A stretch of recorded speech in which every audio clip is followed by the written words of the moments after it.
Yes, this is the advice and the tip that I wanted to say at the end of that video that didn't come out nice. But because capacity of recording, let's take these things off so that I can see you, you can see me, and all those things. Welcome, Benters. My name is Mohau Kwebu. This is Benter with Mohau Kwebu.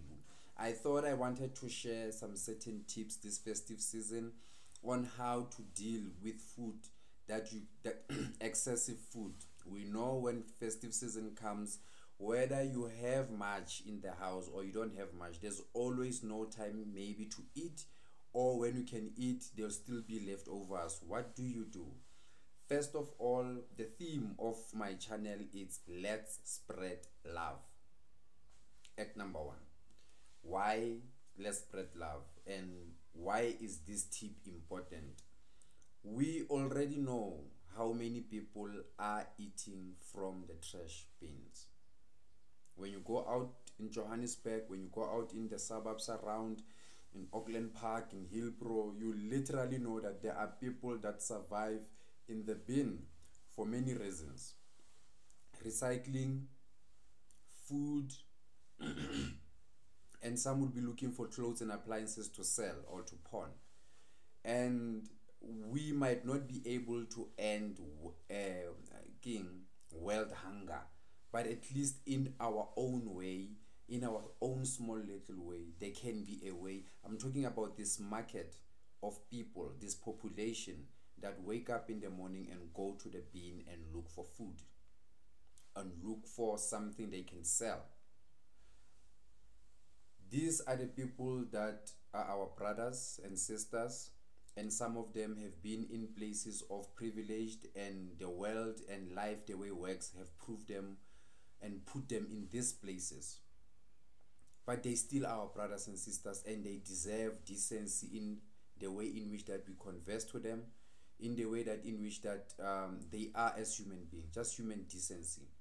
So this festive season, to all those people who have the privilege of having houses, privileged of having maybe a little bit of excessive food, when you are throwing out food and in any other time, try to make sure that that food, I'm not talking about spoiled food, I'm talking about you have this good condition food, but you gotta let it go because you don't have space either in the fridge, or you might not eat it, or somebody bought you something that you're not eating it, and literally you have to let it go.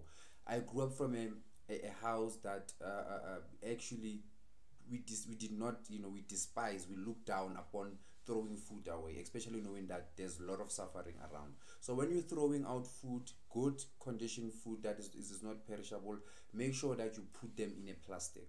Make sure that you cover them in a container, because you know, it's not even a coincidence, you know that someone is going to pick the food up, and then they probably might eat it, especially if it's still in good condition. If you have bread, probably this is just a slide. You see, I'm not talking big things here.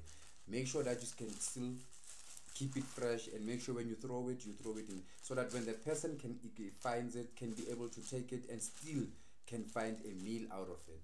And this does not only go to food that you don't eat, even food that you eat. Sometimes it's a way in which that you could just send love and hope.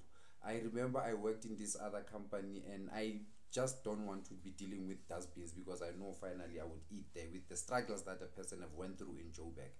And I found look, I was going to the dustbin and I found this note. This note was written, "Hi, if you're going through a hard time today, please know that this day will pass and you'll be okay, you'll be fine, and then just know that you'll be good." And then there's a name and a number there. Wow. I never called the number because I just didn't want to take the mystery away out of this. So sometimes you go there, you're not looking for answers, but you find it. So sometimes even you have food that is still in good condition, you can put it out there, but find nice closable, containers like this where you can throw it out. I'm not a person who love cook spinach in, feta cheeses and what. So a friend came over and I thought, okay, maybe I might not be able to eat this, but when I'm letting it go in a closed container, so that whenever someone would pick it up, would eat it and it become a meal to them. So it's not even great things that you have to buy. Even small plastics like this, you can keep them in your house. We've got cakes that are excess, you can just put them and put them, because we know these are our brothers and sisters and they're going through hard times. And you can even do nice, you can even put notes inside them, inspirational notes. Happy festive season, happy birthday, whatever you're going through, that so that we continue to spread love. If you wanted to know what Mohau is about, I'm about that. My name, in its even own definition, it's someone who could be able to feel for you and empathize for you. Kenale Mohau, but also it's grace. You know, you could even say it in terms of by grace of God. We are here, we have been blessed.